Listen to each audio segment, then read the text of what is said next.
30 yıldır öksürmedi bile, bu her kış ciğerlerini kurtarır. Özellikle Çin tıbbında ünlü olan çay yapımında kullanılır.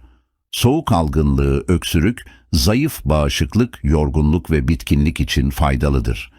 2 yemek kaşığı taze mandalina kabuğunu dilimleyin. 1 bardağa koyun kabukları ve 200 mililitre kaynar su ekleyin. 1 saat bırak dursun, sonra süzüp tüketebilirsiniz. Yudum yudum yavaş yavaş içiniz. Sevdiklerine göndermeyi, paylaşmayı ve devamı için devam yazar mısınız?